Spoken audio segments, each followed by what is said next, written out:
Good morning. If the 3 or 4 of you who are gathered here for our service could be seated, our Thanksgiving service. Welcome to the Unitarian Universalist Fellowship of Northern Nevada, where it is our mission to grow together in love, faith, justice, and joy. We here at UUFNN are growing in numbers and in our faith that by being and working together, we can bring about justice and build a compassionate community. Before I forget, put phasers on stun. Thank you. It's a joy to see each of you in person and on Zoom, this time of reflection and introspection. We welcome all to be part of us, regardless of racial identity, ethnic background, age, economic circumstances, sexual orientation, or gender identity. UUFNN is about compassion and support, not judgment. I'm Bill Miller. Personal pronouns, he, him, his, personal passions, climate change, and social justice.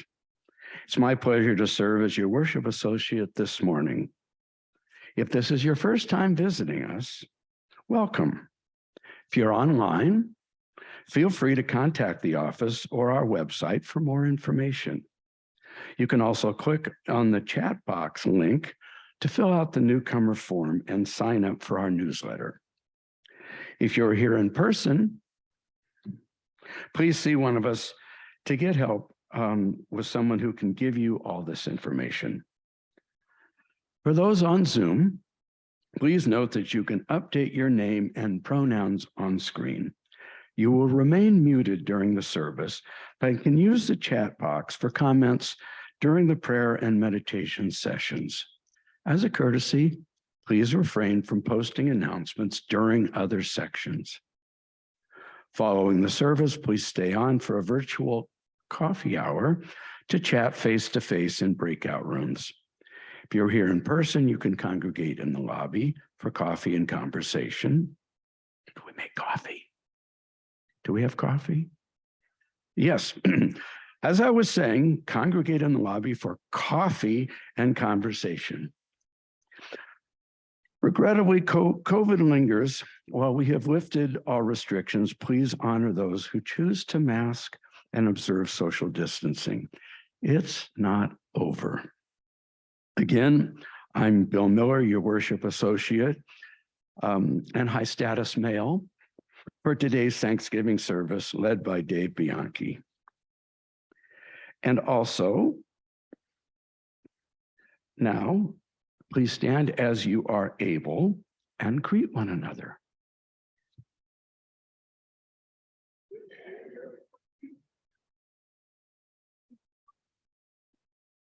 Do you still want me to light this out? Yeah.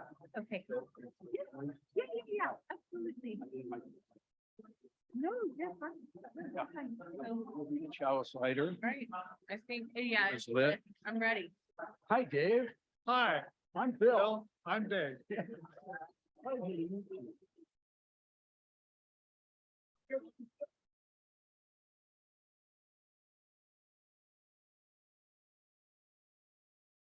All right, I have to force them to sit down a minute and then you're on, I think.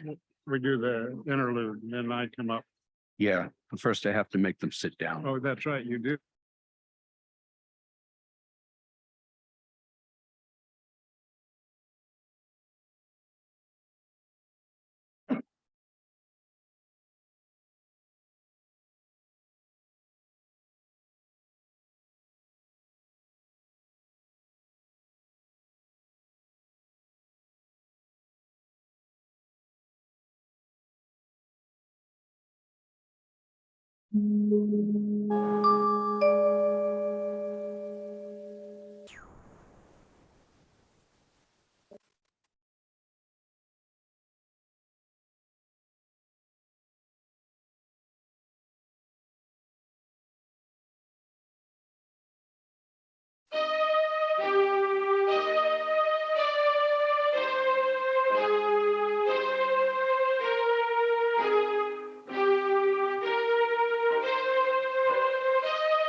Good morning.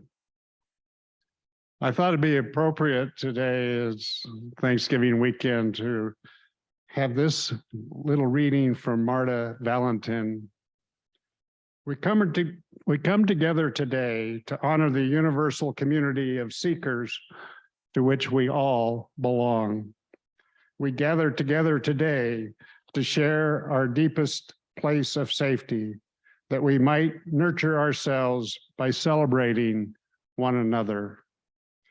We call into our presence this hour our ancestors, whose love, labor, and commitment made it possible for us to be here now. Let us call one another to the table of abundance, that we may feed on those fruits that sustain us and ever ask us to grow. Let us open to this moment with hearts that have no borders.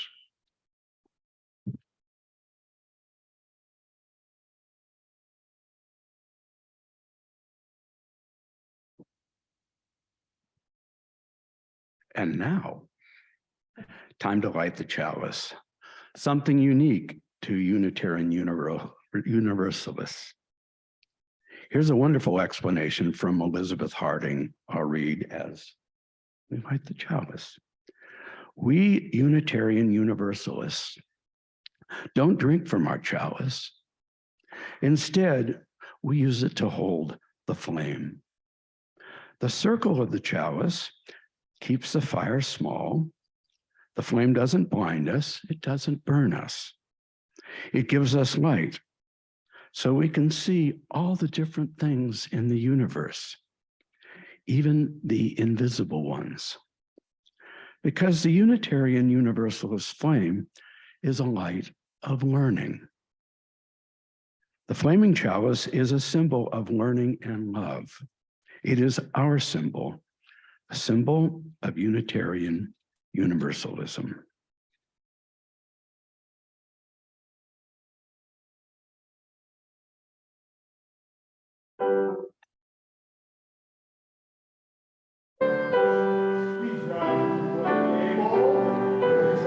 Willing and able to sing.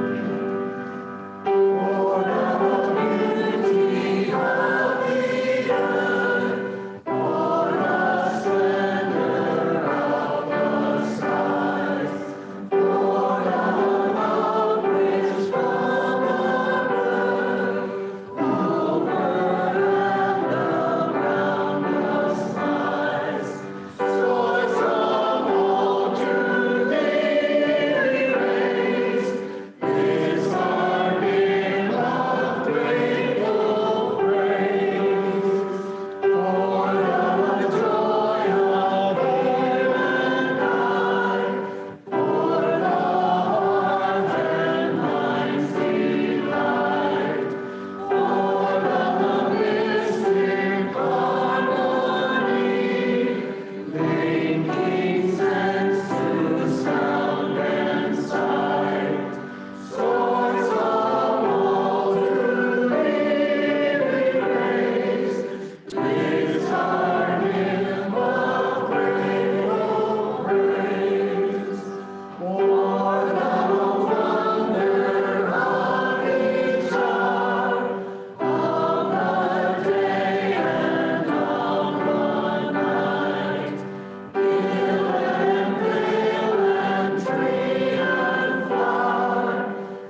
Now is the time to share our bounty, to keep the lights on, cameras operating, and the work of this congregation going. For those here in person, we'll be passing the basket. If you're following virtually, please text 73256. That's 73256. Type in UUFNN, the message box, and hit send. You can also mail a check to the office at 780 Del Monte Lane, Reno 89511. Today's Share the Plate recipient is Urban Roots, a group empowering historically marginalized communities, including Indigenous Americans, Title I school children, and the homeless, to grow and prepare their own food. Your generosity will help expand their garden plots and teaching kitchen, along with their ability to offer scholarships to the needy. Now let the offering begin.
Well, thank you for your generosity.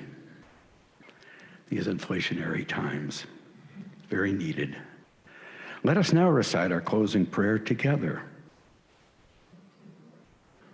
Not on the screen, but we all know it. To the work of this fellowship, which is helping more people in love, faith, justice, and joy, we dedicate ourselves, and these are offerings.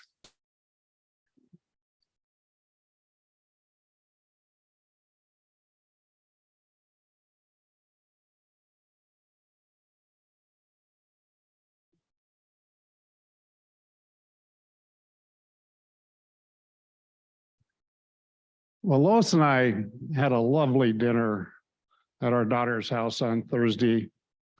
Our son-in-law, who does most of the cooking in that household, they fixed ham with all the side dishes.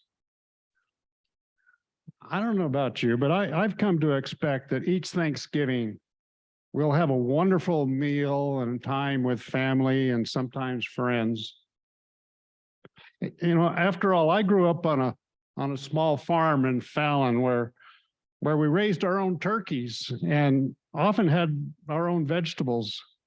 It wasn't uncommon to have a 30-pound turkey for dinner, along with homemade raviolis, mashed potatoes, fruit salad, cranberries, rolls, pies, and much, much more.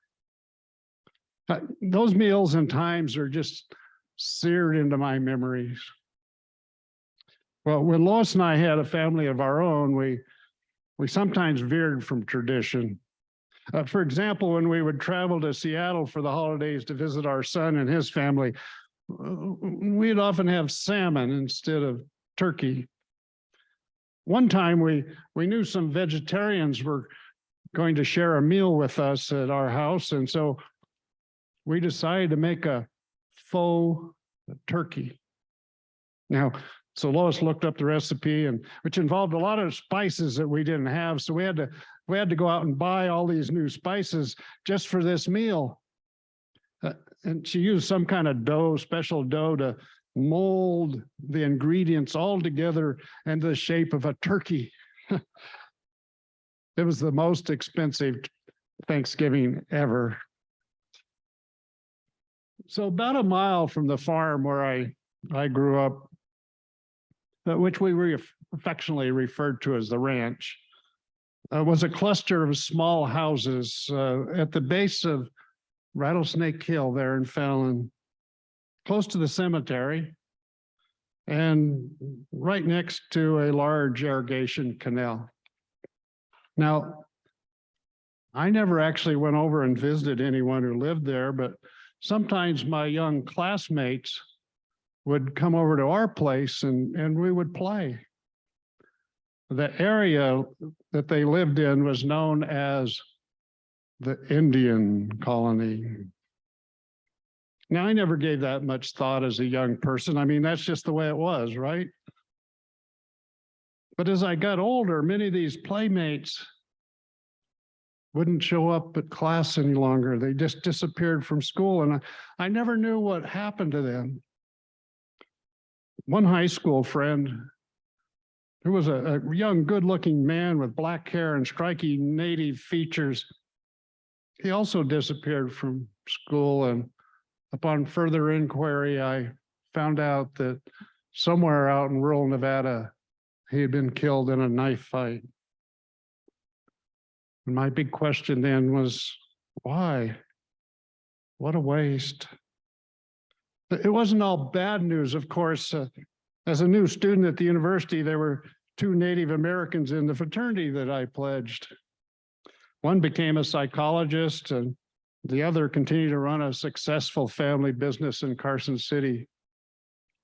But through my profession, I got to know Billy Mills. I don't know how many of you know who Billy Mills is, but he was a South Dakota Sioux who went on to win a gold medal in the 1960 Olympics and became a motivational speaker ever since. I became involved in a joint project with the Reno JCs and the Indian Rodeo Association and putting together an all-Indian rodeo to raise money to help start the Boys and Girls Club. The all-Indian rodeo part was very successful. The fundraising, not so much. You know, a few years ago, Lois and I took a 4-month road trip across the US and Canada. While in Massachusetts, we made a special trip to see the Plymouth Rock. You know, of all the beautiful and interesting sights we saw on our trip, this was by far the most disappointing. Underwhelmed as we viewed this small boulder in an enclosed pit 5 feet below the street surface. It was like seeing a zoo animal in an enclosure too far away to see. There really wasn't much to see anyway. Apparently, over the years, it had been moved several times, only to be broken in 2 and then reconstructed and eventually stamped with the year 1620. And come to find out, there's really no written record that even says that the Pilgrims stepped on this stone when they arrived. Well, a short distance from that boulder, there was a statue of a native leader of the Wampanoag tribe, Massasoit, who met the Pilgrims when they arrived. And then there was another boulder close by that had a plaque on it that was titled National Day of Mourning. Now, you probably can't see the words, so I'm going to read what it said. Quote, since 1970, Native Americans have gathered at noon on Coles Hill in Plymouth to commemorate a National Day of Mourning in the U.S. Thanksgiving holiday. Many Native Americans do not celebrate the arrival of Pilgrims and other European settlers. To them, Thanksgiving Day is a reminder of the genocide of millions of people, the theft of their lands, and the relentless assault on their culture. Participants in the National Day of Mourning honor Native ancestors and the struggles of Native peoples to survive today. It is a day of remembrance and spiritual connection, as well as a protest of the racism and oppression which Native Americans continued to experience. End of quote. You know, like so many stories, the story of the early pilgrims and the natives who were here when they arrived were mostly made up or changed to make it sound was all well, and they feasted together on their first harvest, thereby creating what we know as Thanksgiving. Except none of that was really true or based on half-truths. According to some written records, there were some shared meals, but it was probably duck and not turkey. There were probably pumpkins, but not of the pie variety.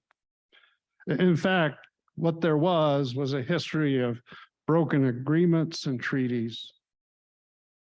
There was an attitude of manifest destiny that lasted for years, which amounted to the stealing of land and the butchering of a race of people. It was a long and bloody history.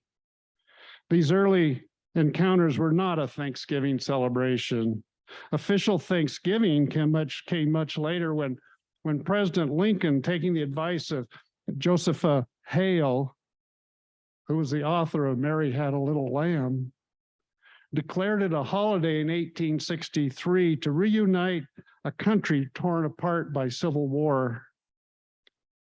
And then FDR cemented the date, changing it to the last Thursday to the third Thursday, thinking it would eliminate confusion when there was those months with 5 weeks in them. Makes sense, right? But he also thought it would be good for the economy. Was he ever right about that? Well, as we left that area, we were driving up the little hill from the beach, and we drove up, and there was this beautiful old stone church appeared right in front of us. As we looked closer, it read Unitarian Universalist Church of Plymouth. It reminded us that through our involvement with UUs, that we have learned the truth about our ancestors and how we have treated people of color, people of different sexual orientations and identities, as well as Native peoples of our land. We've also learned that not everyone enjoys Thanksgiving and Christmas. Folks who do not have family to celebrate with, or perhaps they have families they would rather not celebrate with. Maybe someone just lost a loved one, or they've suffered an illness or an injury that makes these holidays a tough go, or a last minute health event cancels Thanksgiving dinner. Just ask Bill Quinby about this. He'll have a real story to tell you about this Thanksgiving. So, as we have come to understand why Native Americans may not want to celebrate this particular holiday or holidays like what used to be one of my favorite, Columbus Day, we need to continue to learn and appreciate the situation. Does this mean we need to do away with Thanksgiving altogether? Well, my sense is that we don't have to give up our traditions as long as we base it on family, friends, good food, maybe too much football, and not on the mistaken belief or narrative about the early beginnings. It's also time to stop and reflect on those things that we really are thankful for. It is also a time to reflect on how we can give back to others and how we can share in our good fortune if that fits your reality. So I say, thank you, all of you, that you have given to us in the terms of friendship, love, encouragement, and a sense of comfort and joy. So may it be, and amen.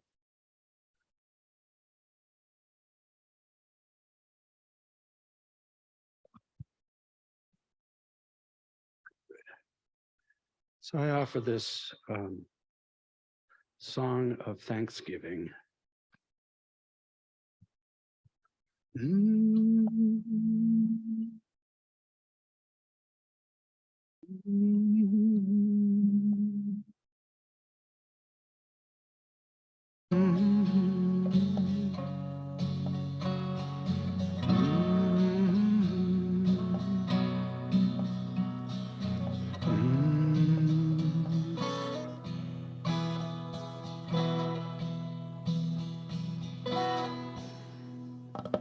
I'm an ordinary man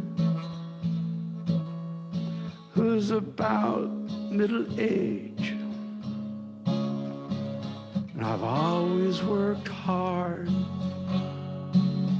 to earn an ordinary wage. I've had my ups and downs, just like any other man. Ensured an ordinary life,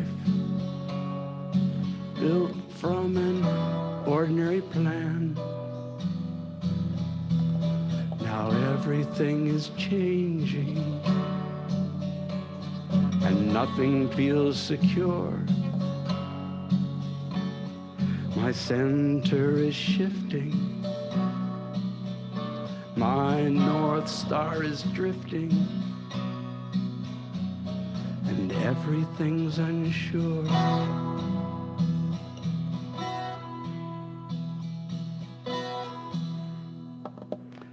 I'm not the kind of man who believes in any signs or ever feels the presence of anything divine. But just the other night, I had a dream, or was it true, that an angel came before me and asked what he should do. When my time came and I had to leave, should the gates be opened for an ordinary man? What did I believe?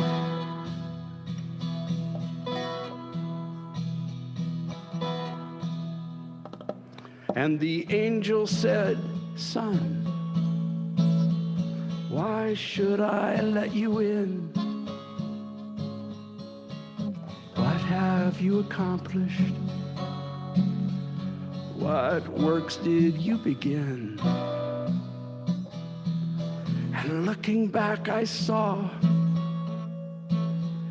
just how little I had done. The victories I'd lost,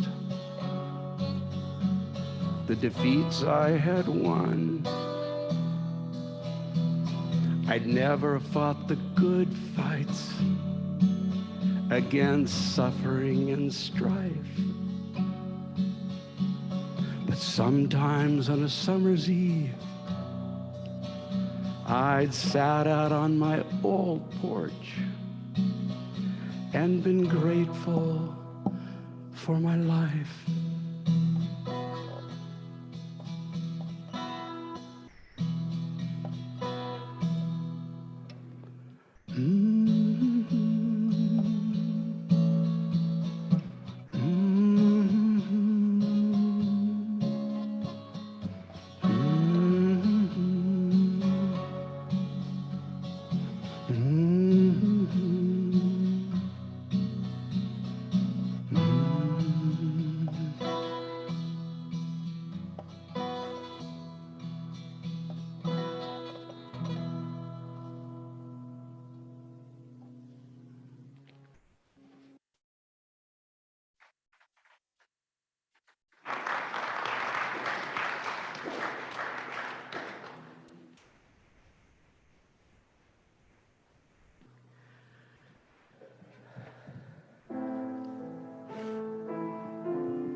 shape of justice.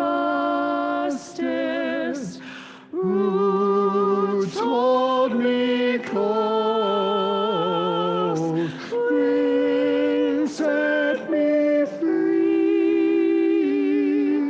Spirit of life, come to me.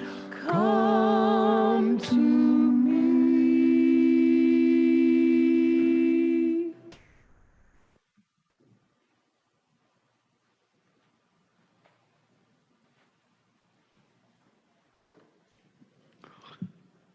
So last Sunday night, there was an ecumenical vigil held here at the fellowship to remember transgendered people who have been senselessly murdered in the last 12 months.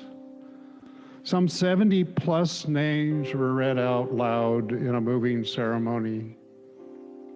Just the night before, on Saturday evening, a man walked into a nightclub in Colorado Springs that hosts LGBTQ plus community and opened fire, killing 5 people and wounding 17 others before being overtaken by a couple of folks who had just been enjoying a night out, having fun and dancing.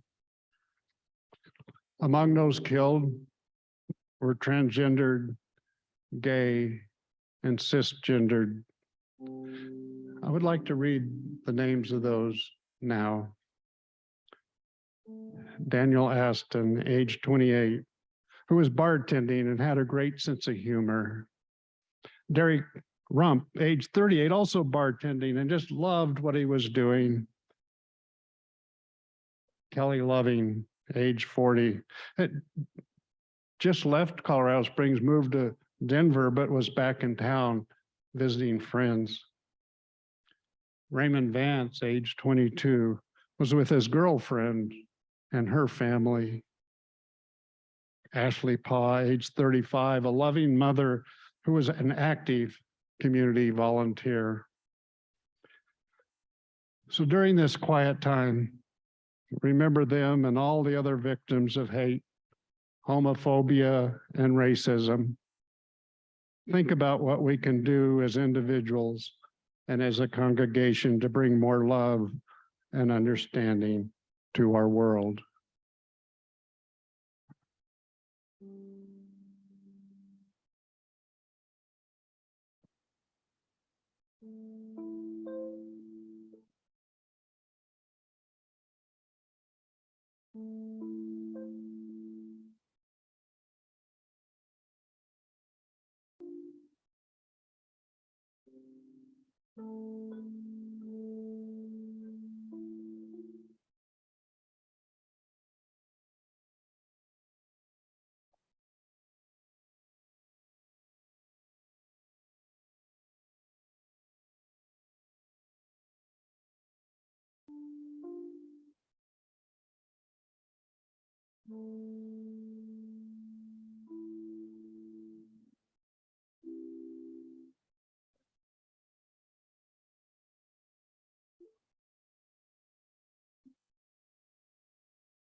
Has become our custom, if you could put one hand on your heart as I read words from Wayne Arneson. Take courage, friends. The way is often hard. The path is never clear, and the stakes are very high. Take courage, for deep down, there is another truth. You are not alone. Amen.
If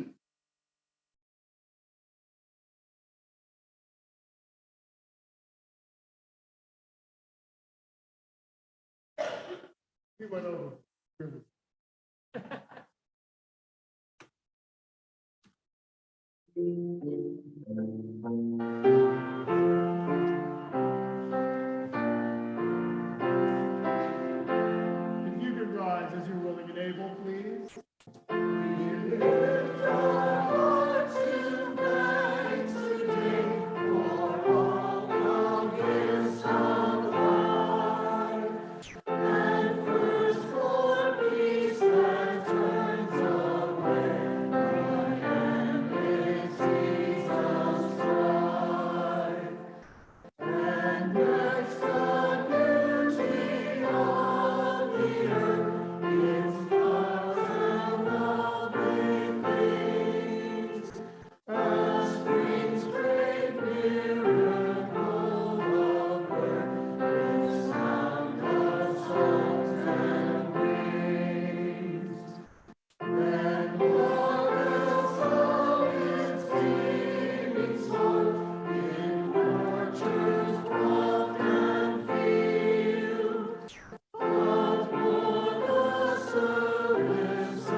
Thank you, Bill, Phil.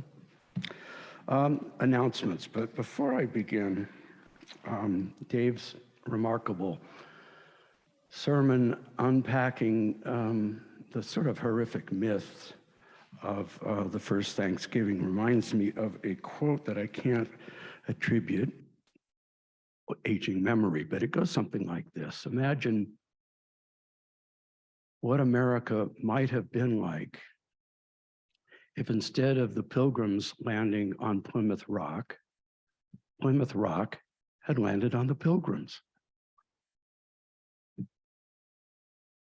Okay. Thank you for joining us. If this is your first time here, you can learn more about connecting with UUFNN here on the slide.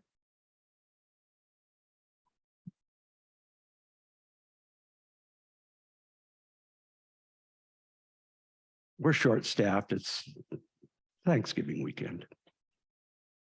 To receive our weekly email and other updates from UUFNN, click on the link to our contact card in the middle of the page. If you need help with Zoom or other support, or know of someone who does, or know of anyone feeling isolated who may need connection, contact Carol at the office at uufnn.org. After the service ends, please stay online to join in our informal virtual coffee hour. You'll see an invitation appear on your screen to join a breakout room. And if you haven't done it before, it's really fun. If during coffee hour you need help, support, or questions answered, please press the help button in your breakout room screen. And if you're here, feel free to linger. There is coffee brewed. And hang out, chat, take a walk in the Memorial Labyrinth, or just enjoy the day. But saving the best for last, Lois is going to remind us of our Ribbon of Joy campaign. Lois.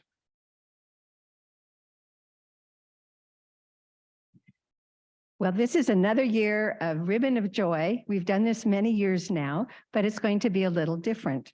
First of all, I wonder who knows what WACCS stands for. Oh, you were better than me. It is Women and Children Center of the Sierra. And this is who we shop for the holidays. This year, everything is going to be done online. Those of you who are here can pick up your paper and it will give you all the directions on how to do that. And we will not be having a wrapping party. We are going to be wrapping our gifts at home and bringing them to the WACCS Center. And there will be specific days, and that's all in your information. And Sheila just brought up something. If you don't want to do shopping, I bet Sue Steph would take the money and go shop for you. So keep that in mind too. This is all online. Those of you who are on Zoom, you can go UU/WACCS for Ribbon of Joy to get your directions. So those of you who are here today, pick up your paper right over there on our side of the sanctuary, and please do your holiday shopping. Thank you.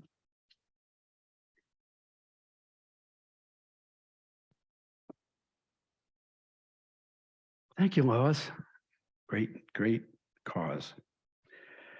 And now stand as you are able for our closing song, Wake Now My Senses.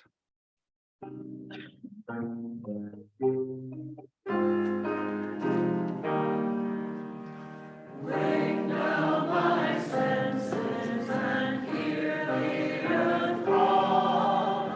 Feel the deep power of being in all. Keep with the web of creation your vow. Giving, receiving, as love shows us how. Wake now my reason, reach out to the new.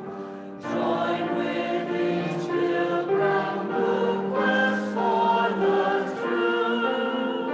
Honor the beauty and wisdom of time. Soften thy limits and praise the sublime. Wake now thy passion and heed to the cry. Voices of suffering fill the wide sky. Take as your neighbor, both stranger and friend. Praying and striving their hardship to end. Wake now my conscience with justice thy guide. Join with all people whose rights are denied. Take not for granted a privileged place. God's love embraces the whole human race. Wake now my vision of ministry clear. Brighten my pathway with radiance here. Mingle my calling with all who will share. Work toward a planet transformed by our care.